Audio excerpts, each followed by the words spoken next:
Bonne nuit à tous, ici le Rôle Histoire, votre chasseur dévoué. Aujourd'hui on se retrouve pour une deuxième promenade Culture & Chill sur Bloodborne. Voilà, très heureux de vous retrouver, installez-vous confortablement et on va reprendre la lecture de mon script là où on l'avait laissé. Donc nous en étions, si vous vous souvenez, ici. Donc je vous invite vivement à découvrir le premier épisode. Hein. D'habitude, les promenades Culture & Chill sont indépendantes les unes des autres, sauf que là, je me suis dit ça va être trop long de lire tout le script en une seule vidéo, donc c'est pour ça que j'ai décidé de le faire en plusieurs épisodes. Donc on avait lu l'introduction, on avait lu l'influence des récits de Howard Philip Lovecraft, et on en était donc à l'influence de Dracula de Bram Stoker. Donc Dracula de Bram Stoker, j'en ai lu des résumés, mais je n'ai jamais lu cet ouvrage. Alors, je disais donc. Bloodborne semble aussi s'inspirer de Dracula. Dracula est un roman épistolaire de Bram Stoker qui fut publié en 1897. Bram Stoker est né en 1847 et mort en 1912. C'est un écrivain irlandais qui a écrit beaucoup de romans et de nouvelles, mais on le connaît surtout pour Dracula. Donc on va continuer de se promener en même temps. Je passe à cet affichage-là de l'écran, et moi je vais continuer de lire en même temps qu'on se promène. Ce roman raconte l'histoire d'El Famoso, comte Dracula, je pense que tout le monde connaît le comte Dracula, donc un vampire. L'histoire se déroule au 19e siècle. Ainsi le décor de Bloodborne, je me fais surprendre, ainsi le décor de Bloodborne, qui évoque le 19e siècle, notamment avec cette architecture néogothique omniprésente, comme comme on le voit systématiquement quand on regarde l'écran. Donc ainsi le décor, je disais, de Bloodborne s'inspire notamment potentiellement de ce roman. L'inspiration gothique peut venir de là donc, par la même occasion. On retrouve... Alors attendez, il va falloir se méfier. Je vais prendre de la vie. Hop. Alors. Hop, hop, hop, hop. Excusez-moi, je vous lis la suite juste après. Sauf qu'en fait, comme il est accompagné d'un corbeau, c'est assez embêtant. Je vais le laisser attaquer. Voilà, pour faire une attaque viscérale. Donc je disais, on retrouve des thèmes qui sont très présents dans Bloodborne, dans Dracula. Celui de la folie, plus précisément de la frontière entre la folie et la raison.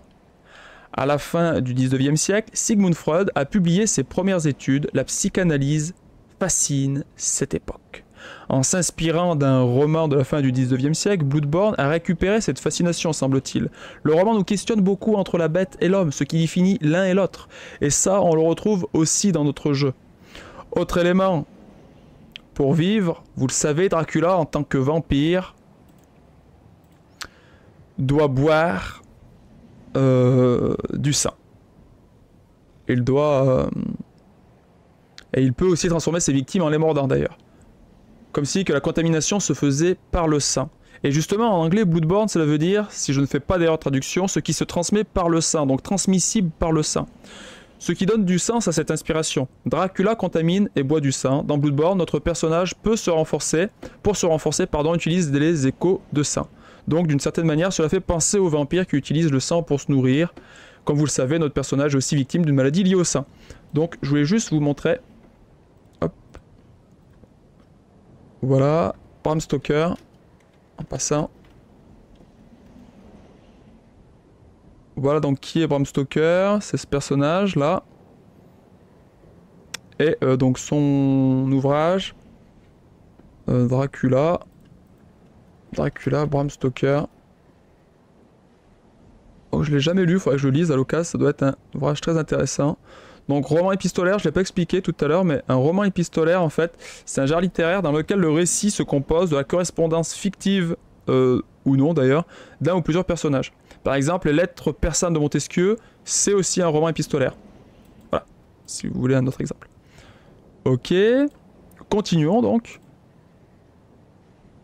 Alors, je mélange un petit peu mes théories aussi hein, dans ce script, bien sûr. Je me suis basé sur certains sites, mais il y a une part qui est mon interprétation qui m'est propre. N'hésitez pas, vous, à me partager votre interprétation. Continuons notre promenade en même temps qu'on découvre. Mon script que j'ai écrit il y a de ça bien 2 ans, à mon avis. Dans Bloodborne, donc je disais, nous croisons notamment une reine vampire. Analyse, c'est son nom. Elle s'appelle Analyse. Elle est immortelle et c'est vraisemblablement la dernière représentante des Vilsaints. Les Vilsaints étaient une ancienne lignée de nobles opposée à l'église du remède, la fameuse église qui utilise le sang pour soigner les malades qui se transforment en bêtes. Et en somme, les Vilsaints et l'église du remède étaient en désaccord sur l'utilisation du sang, ce qui fait qu'ils étaient opposés. Les bourreaux les ont tous massacrés, Donc massacrer les villes sans qu'on l'on peut considérer comme des vampires, sauf analyse. On passe maintenant, je vous le montre, hop, au grand 3 de mon...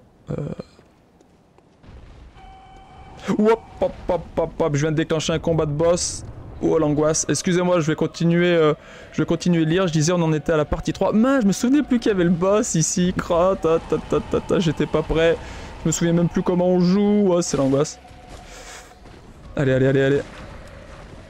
Vite, je fais une esquive, je passe dans son dos. Excusez-moi hein, pour le petit happening là avec le boss. Vite, je vais me faire attraper. Oups, j'ai eu le temps d'esquiver. Allez.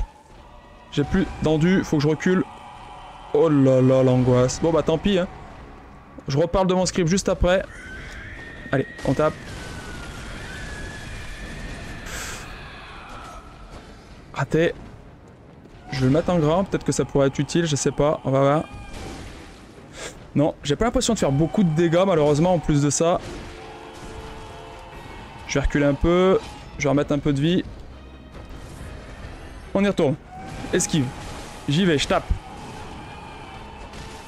Allez, allez, allez. Pas se laisser impressionner.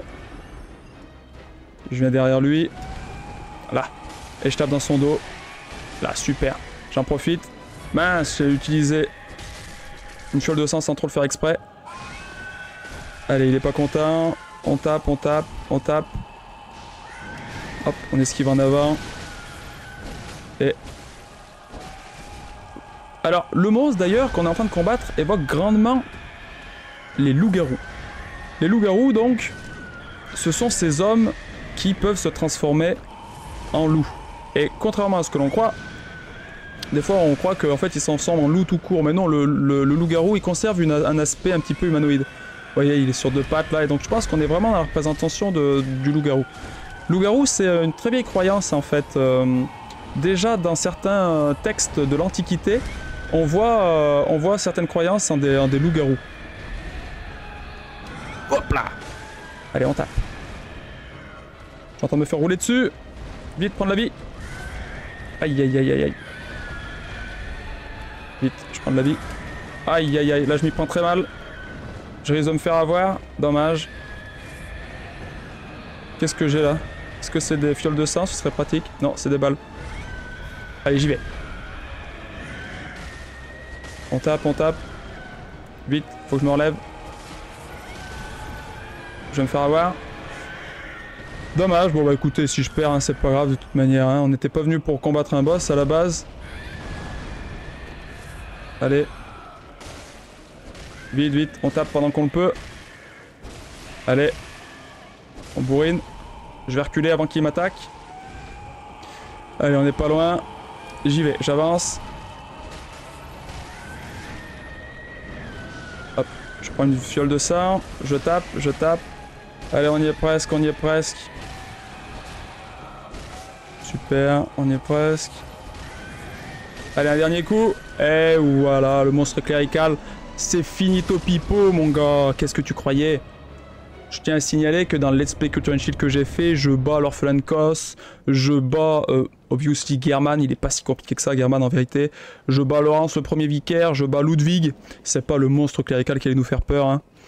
Ok, donc excusez-moi pour le petit happening, on va continuer donc la lecture de mon script.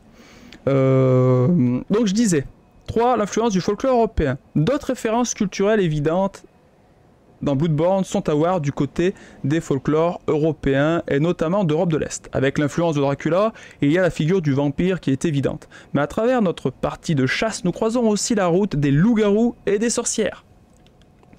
Donc ça je l'ai allumé. Où est-ce qu'on va aller à partir de là? J'aimerais bien me promener un petit peu autre part.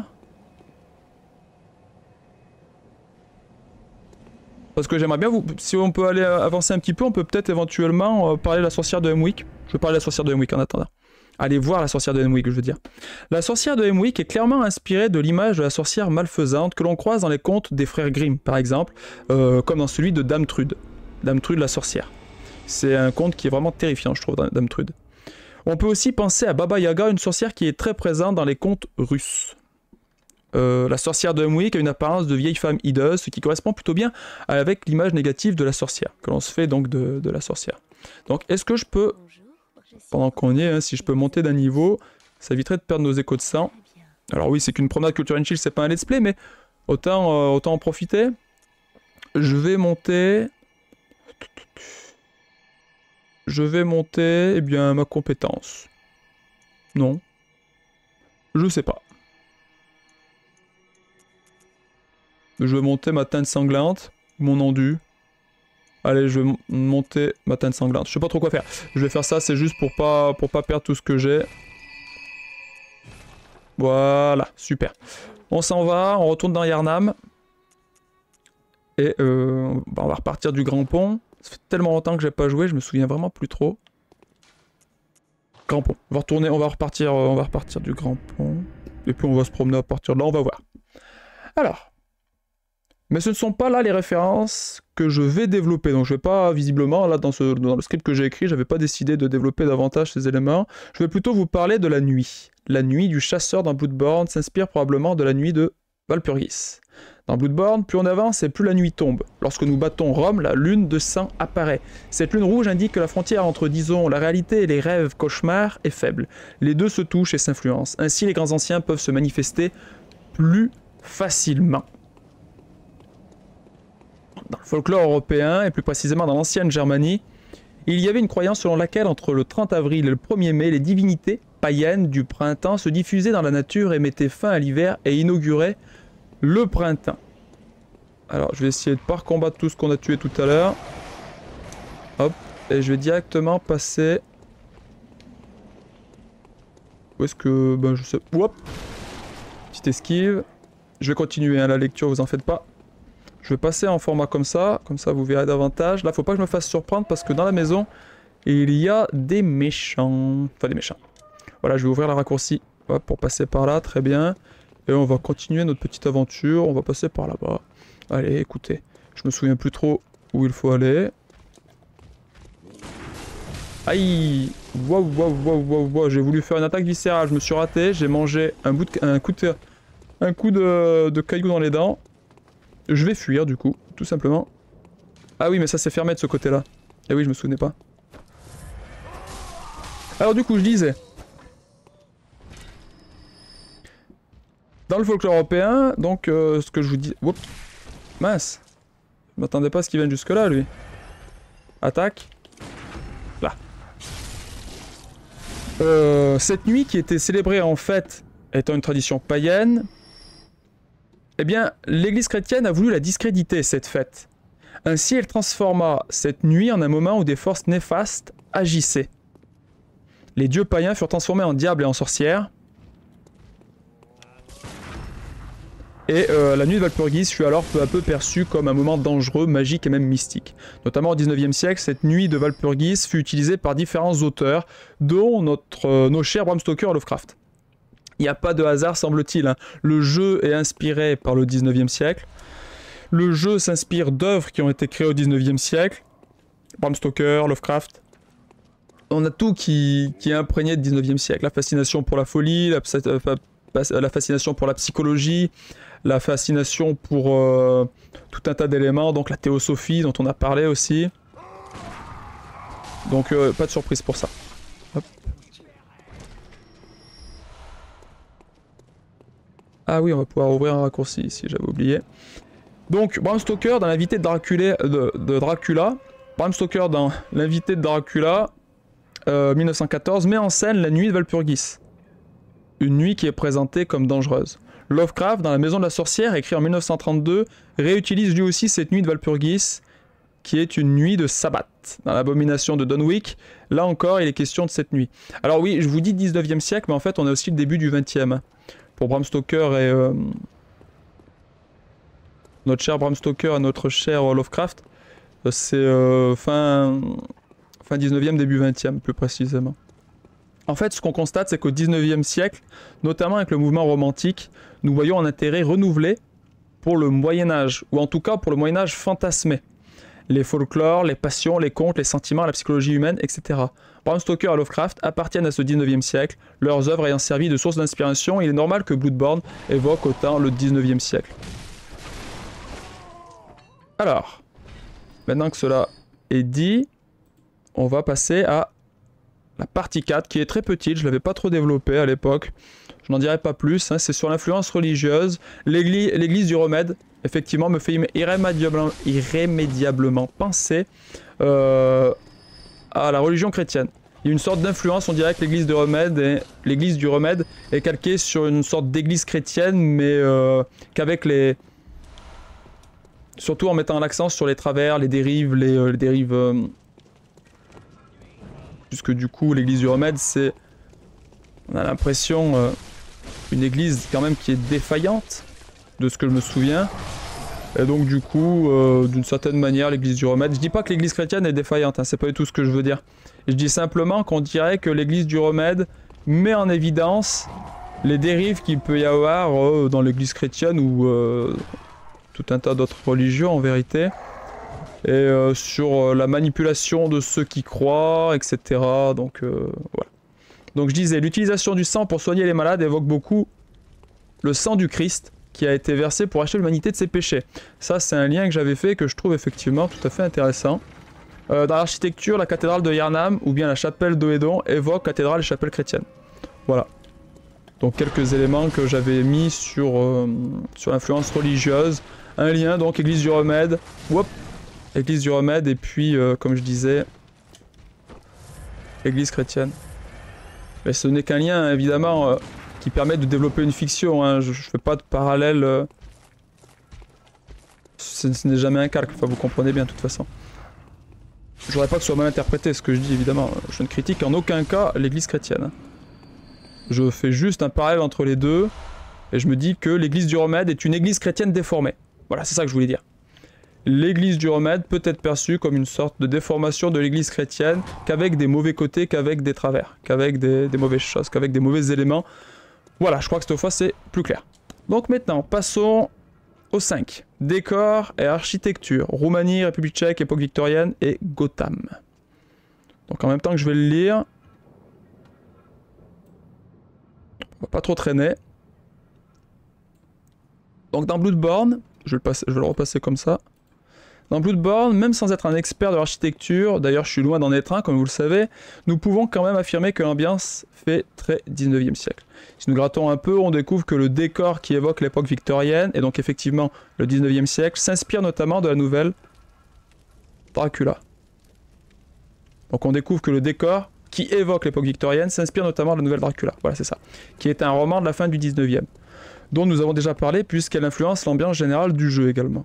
Yarnam, si l'on veut résumer en quelques mots, son apparence se caractérise donc par une architecture gothique et évoquant l'époque victorienne. L'époque victorienne est une époque de l'histoire du Royaume-Uni qui marque l'apogée de la révolution industrielle de ce pays et l'apogée de son empire. Cette époque correspond aux dates de règne de la reine Victoria, 1837-1901. Alors je vais essayer de passer sans me faire attraper, parce que j'ai pas le goût de tous les recombattre. J'aurais bien voulu aller dans d'autres endroits, mais là, je suis pas concentré sur le jeu. Donc, quoi d'autre? Le genre du roman se développe beaucoup pendant cette époque. On y retrouve justement notre Bram Stoker. L'architecture victorienne rassemble de nombreux styles architecturaux, dont le style néo-gothique que l'on retrouve dans Bloodborne. Le style néo-gothique, Gothic Revival en anglais, est un style architectural qui apparaît au milieu du XVIIIe siècle en Angleterre et qui se poursuit dans le courant du XIXe siècle. C'est un style qui souhaite renouer avec l'architecture gothique de la fin du Moyen-Âge. C'est donc un style qui tranche vis-à-vis du néoclassicisme, qui est un style qui s'inspire de l'Antiquité. Ce Gothic Revival a exercé une grande influence en Europe et aussi en Amérique du Nord. On pouvait notamment le voir dans plusieurs villes d'Europe comme Paris, Édimbourg, Cologne ou encore Londres. L'architecture des bâtiments s'inspire aussi de l'architecture de bâtiments que l'on peut retrouver en Roumanie et en République tchèque. Donc ça, c'est ce que j'avais trouvé sur certains sites internet. Faudrait revérifier, re-regarder, mais apparemment, les éléments étaient donnés dans ce sens-là. Je vous mettrai la liste si vous voulez, donc des sites que j'ai utilisés pour écrire ce script à l'époque. Hop. Attendez, là. Voilà. Hop, hop, hop, hop, je risque de me faire avoir. Vite, mets de la vie. Là, petite attaque viscérale, même si c'était pas forcément utile sur un personnage de cette envergure, mais peu importe. Voilà. Je vais aller battre celui-ci. Donc du coup, Enfin, Yharnam s'inspire aussi de la ville de Gotham. Alors ça, c'était une information que j'ai trouvée très intéressante. Oui, vous avez bien entendu. Gotham, écris-je. Et j'ai écrit dans mon script de l'époque. Personnellement, je n'avais pas fait le lien, mais c'est une référence qui est avérée. Gotham est une ville américaine fictive. C'est la fameuse ville de Batman, un super-héros qui appartient à l'univers DC Comics. Gotham se place vraisemblablement dans l'état du New Jersey. Elle s'inspire plus spécifiquement de New York et Chicago. Si l'on suit l'histoire de Gotham dans les comics, non pas dans les films, nous apprenons que l'architecture de cette ville est en partie d'inspiration néo-gothique, comme notre Yharnam. En fait, il y est question d'un style Gotham qui évoque le style néo-gothique. Il y est question d'un style Gotham qui évoque le style néo-gothique. Voilà ce qui est écrit. Pour l'ambiance sombre et violente qui se dégage de la ville de Gotham, on y retrouve bien l'ambiance donc de Yharnam. Et j'en arrive à la conclusion. Alors, avant de regarder la conclusion, je voulais juste Gotham dans les comics. Si on a des petites illustrations avec du néo-gothique, ça serait trop cool. Néo-gothique. Qu'est-ce qu'on a ici? Non, c'est pas ça. Bah, je vais pas trouver d'illustration, malheureusement, j'ai l'impression. Bon, dommage, je trouve pas. Je trouve pas ce que je cherche. Peut-être que si je regarde juste la page Wikipédia sans trop m'embêter. Non, pas la série télévisée, je veux juste la ville à Gotham City. Est-ce qu'on a des éléments néo-gothiques? Non, pas d'illustration. Dommage. Ouais, bien écoutez, je trouve pas là-dessus. Donc on va passer à la... Hop. À la conclusion. Donc dans la conclusion, je disais, ce que nous voyons à travers tout ce que nous venons de dire, c'est que Bloodborne ne porte pas seulement l'apparence du 19e siècle européen. Il emporte aussi l'influence culturelle, littéraire, artistique, etc. Dans l'ambiance, dans les thèmes abordés, Bloodborne multiplie les références au 19e siècle. Bram Stoker, Lovecraft, le néo-gothique, l'époque victorienne, etc. La première fois que j'ai joué à Bloodborne, je me suis juste dit, tiens, ça évoque franchement le 19e siècle. Mais j'étais loin de me douter à quel point. Et encore, je ne suis qu'un pauvre homme, loin, très loin de l'entendement des grands anciens. Sinon, j'aurais sûrement pu vous en dire encore plus. Avant de finir, je vous invite à suivre mon Let's Play Culture & Chill sur Bloodborne. Donc c'est un Let's Play Culture & Chill comme j'aime le dire. On s'amuse tout en découvrant des références culturelles quand nous en trouvons. On s'interroge, on découvre. En somme, on essaye de porter un autre regard sur un jeu vidéo. Voilà, donc je vous lis pas les dernières phrases. C'était abonnez-vous, partagez, likez, etc. Mais ça... Vous savez que ça m'aide, si vous le faites, vous le savez déjà. Donc voilà, j'ai fini de lire donc le petit script à propos de Bloodborne. On va se promener encore un petit peu, jusqu'à à peu près 25 minutes. Il nous reste 2 minutes pour nous promener, juste pour apprécier un petit peu les éléments de ce jeu. Voilà, juste le level design est absolument magnifique. Ce jeu est un véritable chef-d'œuvre. Je rêve un jour de jouer à un Bloodborne 2. Ça c'est vraiment un souhait que je fais, parce que ce jeu est merveilleux. Il est absolument splendide. C'est pour ça que je tenais à vous lire mon script. Alors je sais pas si le format vous plaira beaucoup. C'était pas pratique de lire en même temps que je lisais, donc du coup l'action qui devait se passer à l'écran devait peut-être parfois être incohérente. Mais si je le faisais pas comme ça, je vous aurais jamais fait découvrir ce script que j'ai écrit. Je trouvais dommage de le laisser de côté, parce que j'y avais passé du temps pour l'écrire ce script à l'époque. Et comme je vous dis, comme je fais j'ai plus le temps de faire des vidéos entièrement scriptées et ensuite entièrement montées, je fais des vidéos comme je fais maintenant, il n'y a pas de montage. Et donc du coup, et j'écris plus de script d'ailleurs, ça c'est l'un des derniers scripts que j'ai écrit, maintenant j'en écris plus, je le fais au fur et à mesure, je fais les recherches devant vous pour gagner du temps. Donc j'espère que ça vous aura quand même intéressé, ça pour vous dire ça. Regardez, admirez un petit peu les structures que l'on trouve dans Bloodborne. Je vais passer, hop, le jeu en plein écran, je vais enlever ma petite tête qu'il y a dans la webcam. Et juste, regardez ça. On a un loup-garou qui est en train de brûler au milieu d'une place avec tout un tas de villageois qui sont rassemblés.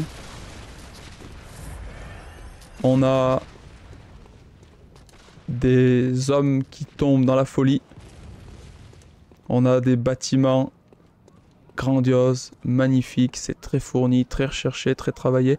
D'ailleurs, je voulais vous dire, il existe sur l'univers Bloodborne une série de comics. Attendez, je risque de me faire attaquer, je vous montre juste après. J'aurais bien voulu découvrir une nouvelle zone, mais hop, fais-toi. Non, je peux pas ouvrir de ce côté. Hein. Ouais, c'est fermé par un mécanisme. Ça me donne presque envie de refaire un let's play sur Bloodborne pour faire tout ce New Game Plus ensemble. Peut-être qu'un jour je le ferai. Là pour l'instant je vais m'en tenir à ces 2 épisodes de Promenade Culture and Chill. Et puis voilà, on va pas en faire plus. Hop, je vais traverser. Regardez ça un peu. C'est magnifique. Alors attendez, je sème les loups-garous. Je vais jusqu'à la petite loupiote là-bas. Et puis après je vous montre les comics et puis on en restera là. J'ai rien d'autre de toute façon à vous dire. En tout cas pour le moment. Ah si, attendez. Peut-être un élément supplémentaire. Vous voyez là les colonnes que l'on voit. Les petites colonnes qui ont été mises. Ça évoque un petit peu j'ai envie de dire le style néoclassique.